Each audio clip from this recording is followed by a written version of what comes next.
are about to experience the future. Never before have you had to cope with advanced 3D graphics. 360-degree rotation. 96 levels. 32,000 colors.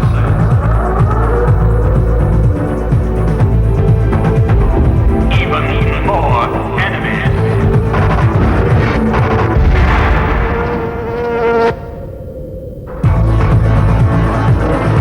The ultimate challenge is waiting.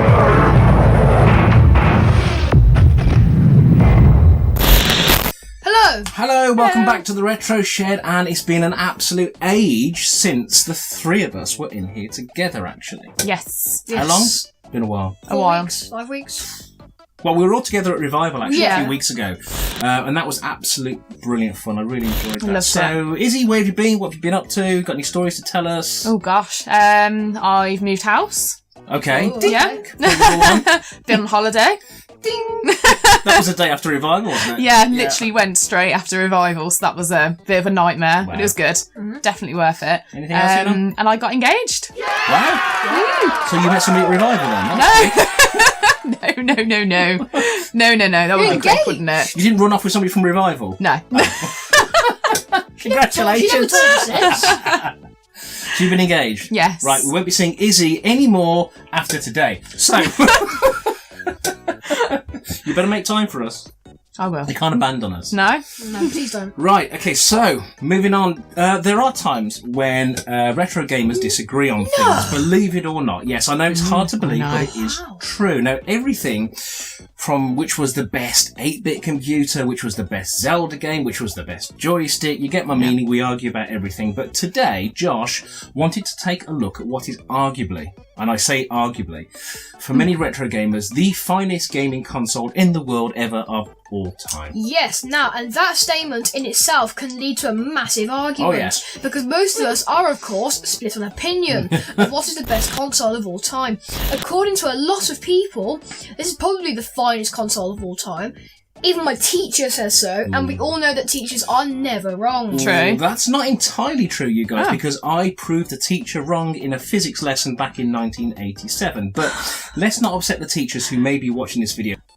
That's Now it's back to the early 90s, and the fourth generation of consoles is where we're heading today. And this is commonly known as the 16-bit generation. Yes. And the two consoles that get people into a heated debate above all else is, of course, the Sega Genesis or Mega Drive, please don't do as we that. know it, and its arch rival, the Super Nintendo Entertainment System, Oh, or absolutely. more commonly known as the SNES. Our SNES, yes. The fourth generation of consoles began its life in 1987. I was 15, with the launch of the NEC PC Engine, which literally made We don't me... have that, do we? No. Which literally made me wee myself with excitement when I first read an article about it in Computer and Video Games Excuse me, magazine. can I just stop you there?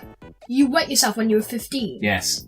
When I saw the PC Engine, yes. At this time, I had my heart set on getting hold of an Amiga, and this article was written by a chap called Tony Takushi, and he had an article in Computer and Video Games magazine, I think it was called Hot Machines or something, I can't remember now, and he reckoned that the PC Engine from Japan was about the size of a Kit Kat. It was a tiny little box, and it could give the mighty Amiga a run for its money. Which Like a double Kit Kat, like that big? No, a 4-finger Kit Oh, I Kat. was going to say. So this console was about the size of a Kit Kat, and he said that it would give the Amiga a run for its money, which I actually highly doubted, but it did turn out to be true. Now, unfortunately, the PC Engine was never released over here in the UK, which is a huge shame. So it's going to cost you like 50 quid to get it shipped over here. And the rest. This era of gaming was dominated by the continued rivalry between the two heavyweights of the gaming world, Sega and Nintendo. We had already seen a fierce picture battle between the original NES and the Sega Master System, so it's really time for round 2. Around this time, Nintendo had obviously got a lot of money in the bank because it had actually outsold the Master System by approximately 3-1 with its NES. Now, selling 62 million NESs. The Master System only sold 20 million consoles worldwide, which gave Nintendo a huge market share. But in 1989, however, the 16-bit Sega Genesis was launched, and this was pitted against the aging 8-bit NES, and there was absolutely no competition between these two. The Genesis was far superior to the NES, and Nintendo's grip on the markets finally started to falter. The SNES was Nintendo's answer to the PC Engine and the Genesis that had been out for over a year, and with the launch of Sonic, Nintendo finally sat up and took notice. Sega's new spiky mascot sent sales for the Genesis rocketing, and was seen as a funky new mascot compared to Mario. Yeah. Well, there have been many big fights between various companies in the history of video gaming, but none, I think, were as aggressive or big as the battle between Sega and Nintendo for the domination of the 16-bit market. Yeah, that's right. And the SNES was designed by a chap called Masayuki Uemura, who also designs the original NES. The design of the SNES incorporates custom chips that take care of the visuals and sound processing, a palette of 32,000 colours, of which 256 can be displayed on the screen in one of 8 different screen modes. There is 8-channel 16-bit audio and a custom CPU designed by Ricoh, which is strange really, because Ricoh make printers and photocopiers. That's right, yes. I didn't know Ricoh made CPUs. This CPU can actually trace its roots back to the MOS 6502 back in the late 70s. Incidentally, Mode 7 has a background layer that can be scaled and rotated, which provides a pseudo 3D tiling effect that was used in a lot of some of the racing games, such as F-Zero. Yeah. Now, Masayuki was a Nintendo veteran, had been at Nintendo since 1972. That was a long time. He had previously worked on over 30 games, including Donkey Kong and Super Mario Brothers. Do you know, I don't know why they spell the brothers B-R-O-S. Bros. Short Yeah, as bros. bros. Isn't it? Yeah. He also works on the original Famicom, NES Zapper, and the Famicom Disk System, as well as design the SNES. He left Nintendo in 2004 and is now a university professor in Kyoto. After the disaster that was the gaming crash of 1983, people treated video games consoles with caution, but games for the SNES are some of the best quality video games of all time, and there's a good reason for this. There is, yeah. Nintendo held very tight control over what games could be released for the system and who produced them. Yeah, and they're pretty much the same today. Yeah. Nintendo had to approve every single game, and they even restricted how many games each developer could actually create in 1 year, with 5 being the maximum. Not only that, but these games could not appear on any other console within a 2-year period. Plus, Nintendo was the sole company that could manufacture and supply cartridges for the SNES, but this practice didn't last much beyond 1991. Now, competition from Sega put an end to that, but the fact that Nintendo controlled everything and limited developers to only 5 games per year meant that the quality of those games would be much higher than if the developer was just churning out tons of poor quality games as quickly as they could. Which we've got today. Sony. Nintendo carefully reviewed every game against a scoring system, plus made sure there was very little violence or blood in any of the games they released. But this sometimes did not do them any favours, however. I know what you're going to say. Yeah. An example of this was with the release of Mortal Kombat. Yeah. Which of course features some blood and gore and some graphic finishing moves as well. Some of them make me go, ooh. The SNES version was toned down to suit Nintendo's rules, so no blood or gore, but the Sega Genesis version kept everything as close to the arcade version with buckets of blood and violence. Yeah. So it ended up selling about 4-1 more than the SNES version. Yeah, absolutely. Yeah. The SNES itself was very powerful. It had excellent quality games that were reviewed by Nintendo and had some of the best games designers making software for it, and it still is an excellent console today to collect for. The little grey box managed to pull off some clever techniques to simulate 3D effects, plus some cartridges included a custom hardware enhancement that gave it some major advantages over its competitors. Some cartridges used a Super FX coprocessor chip that added a graphical support. What are you doing that for? That added a graphical support until that displayed advanced 3D and 2D routines. Just take a look at Star Fox and you'll see what this chip can do. The Super FX chip was designed by the British company Argonaut Games. Oh, yes. Who you may have heard of, as this is the company founded by Jez Sen. That's what I said. In 1982, who created the brilliant Starguider games in the mid-1980s. Oh, Mr. Jez Sen. Breathe. Take a breath. Well done. Many serious collectors for the SNES go for the Japanese NTSC 60Hz model because of Nintendo's regional lockouts. This ensured that your console... Are you following me? Yes. This ensured that your console only played the version of the game specific to your region. PAL, which is the UK method of displaying pictures on a TV, runs at 50 Hz. NTSC, however, runs at 60 Hz, which results in a 16% faster frame rate over the PAL versions. Not only that, but PAL games appear letterboxed on the screen because it has a higher resolution than NTSC. NTSC games fill most of the screen as a result. So basically, NTSC Japanese consoles and games display a bigger picture that runs smoother and faster. That's what I said. There are various hacks and adapters that can be used to get around this issue, of course, and the chip used for region lockout can be disabled or got around. Most serious collectors for the SNES just grab a Jap. I mean, most serious collectors grab a Jap console in games, not grab a Jap. What's a grab a Jap? Do they now? Just go up to a Japanese person's street And just and grab them. Oh, sorry if I'm being a bit slow. I'm just looking around a bit. There's a mosquito that's distracting me. So, as well as the technical differences to the SNES console across the regions, there are also a number of different casings for the machine. All of these are grey.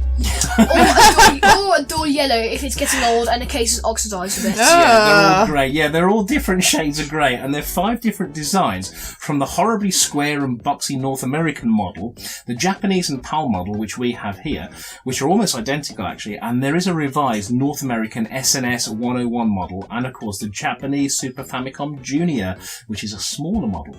All feature top-loading cartridges, but the slot shape can differ depending on the region to stop people forcing cartridges into the machines they're not supposed to be able to. Clever.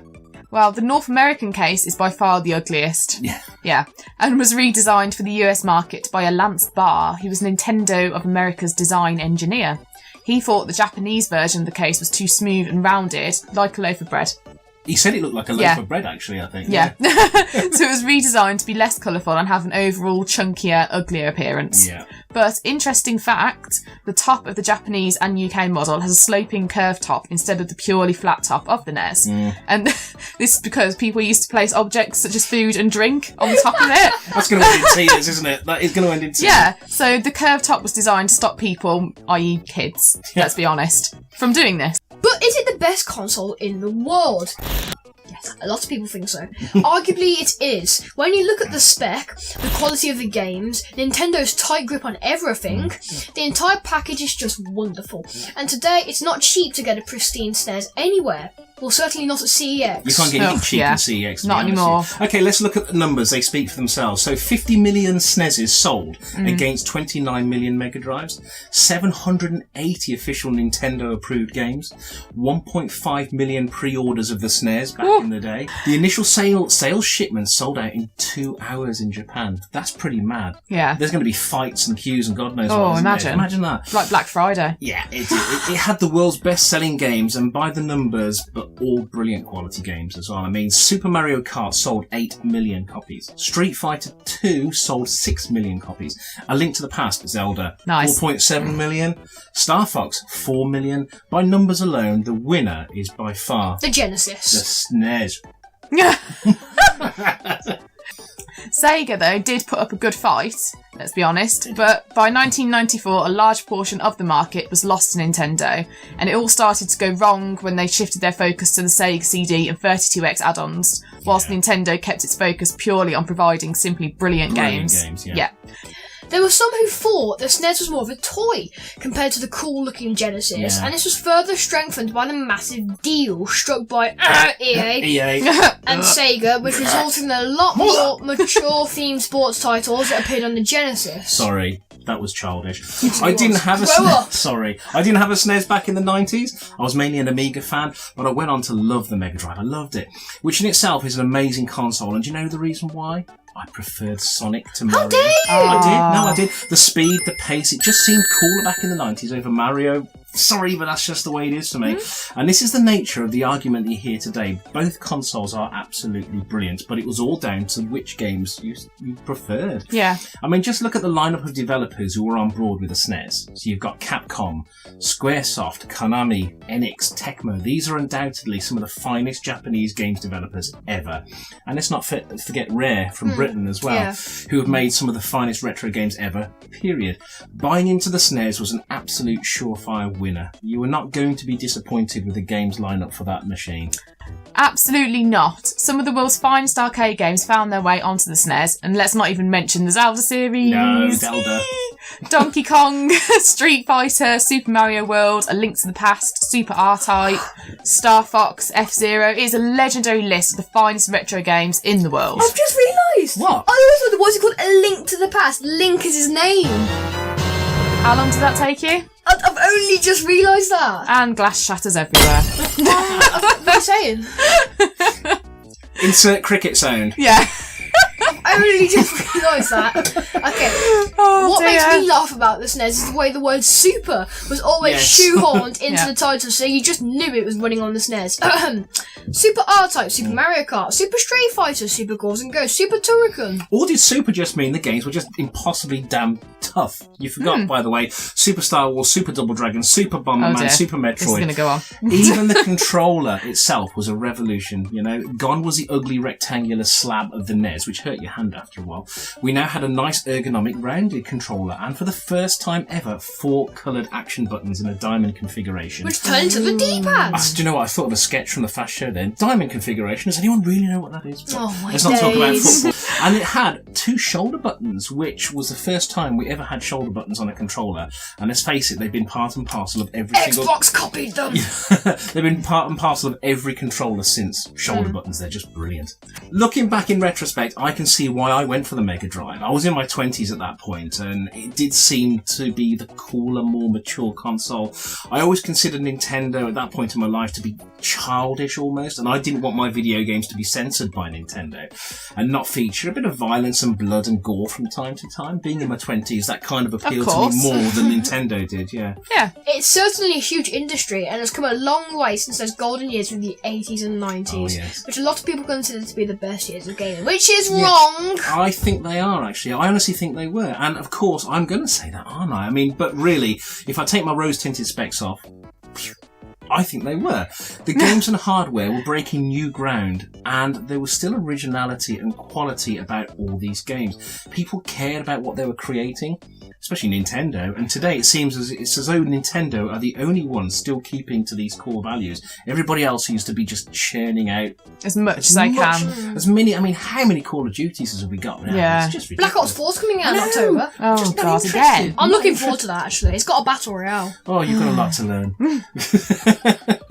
Well, you are correct, Baz. Today, it's all about amazing visuals and trying to rip as much money off the game players as possible. It kind of all started to go wrong when console gaming and high-speed internet was rolled together. Let's not go down that gloomy Yeah. and depressing road, where we will have to say those 2 dreaded words, but for me they're the most amazing words, night dear. and force.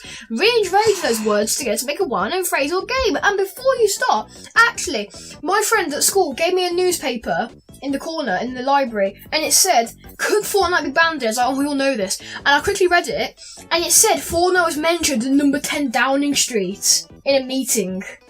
And apparently, right, the government are thinking of actually forcing the game companies to update their games, so it's only possible to play them for 2 hours before you're automatically kicked off.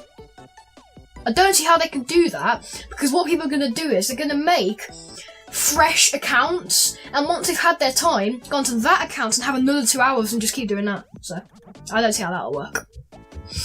Your point now. Right. Sorry?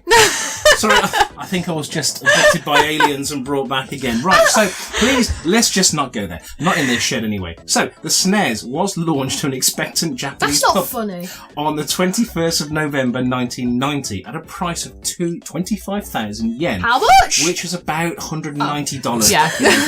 Now, this was $50 more expensive than the Genesis package, but the Nintendo package did feature 2 controllers and an AV cable as part of it, where I think the Genesis only had 1 controller. So when you take that into the equation and you do all the math, I think you'll find that the SNES ended up being about $10 more expensive than the Genesis. No. SNES hit the UK market in April 1992 and gradually ate into the market already carved out by Sega. And the rest, of course, is history. But no, it's not. No? Because in 2017, Nintendo decided to relaunch the SNES and offered the Super NES Classic Edition or the SNES Mini. The SNES Mini. Which, when it went on to pre-sale in summer of 2017, literally sold out worldwide in hours. It did, yeah. The excitement over a little baby SNES with the ability to plug into a modern TV's HDMI socket was amazing. Yeah. The console ships with only 21 built-in games, but this is easily hackable, and you can install as many games as you like onto its built-in hardware, which we did. Nice. We did. No, don't say that. Sorry. We didn't do that. That's fine. No. No. The SNES Mini has sold over 400,000 within its first 4 days of sale just in Japan. By the end of October 2017, the little baby SNES had sold over 2 million units worldwide. So the SNES is far from a footnote in the history of retro games. It's as much loved and relevant to gaming today as it was back in 1990, and for that reason alone, I'm out. No, wrong line. And for that reason alone, we have to admit that it's probably the best gaming console in the world ever. Probably. It is indeed, and at only £69, that was a bit of a bargain. Yeah. Although it looked like eBay scalpers and CEX was seriously trying to rip people off with prices of over £100 for a SNES Mini. Yeah, and funny, this is strangely enough, right? I was in town centre this morning, and in the window, they had a boxed SNES Mini, and it said only $69.99. I thought, but that's the recommended price. So now we all know the games people love about the SNES, and we're not going to delve into too many of them because we all know what the SNES is all about. But we're going to do a quick brief look at some of the best games ever to appear on this much loved slab of grey plastic. Or yellow. Or yellow plastic if you've got a really, really old one.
So, there you have it, the finest console in the world, according to a lot of people. Do you think it is? Do you think it isn't? Do you think we're talking utter rubbish?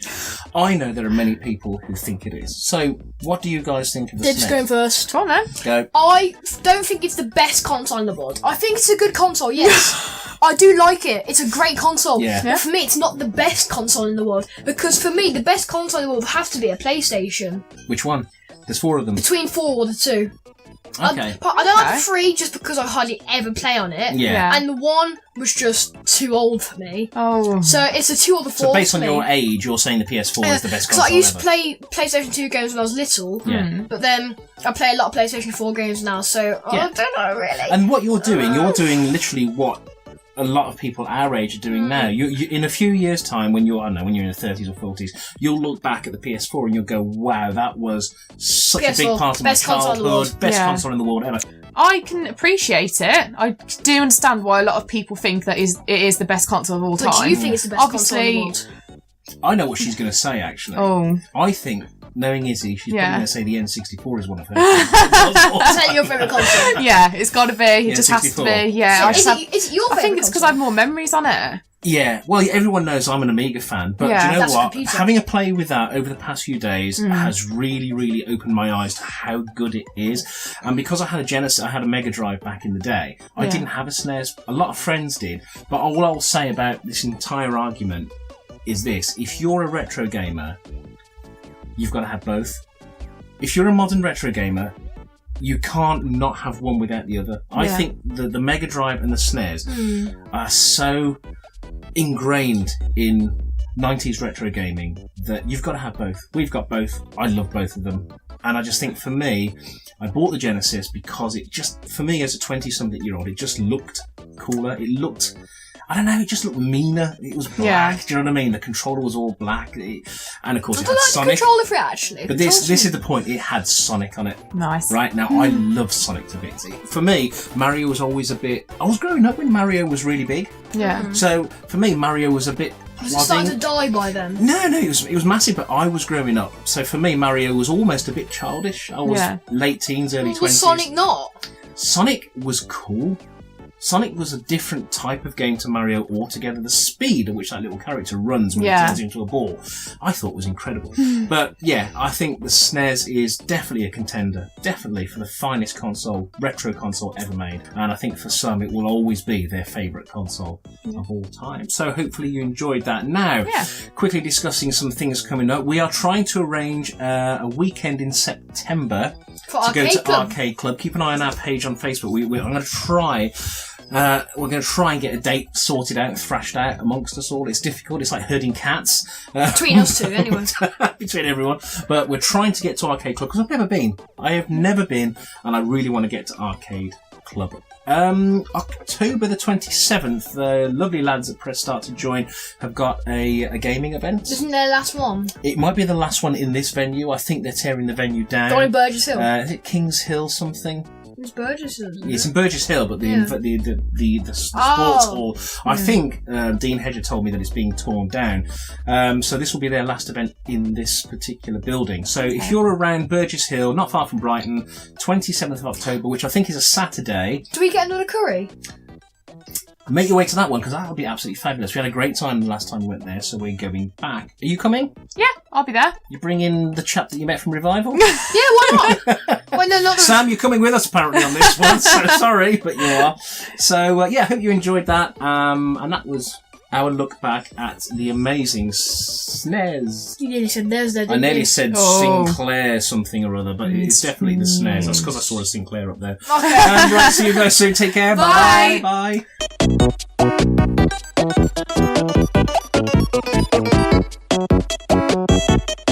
I think we go use you.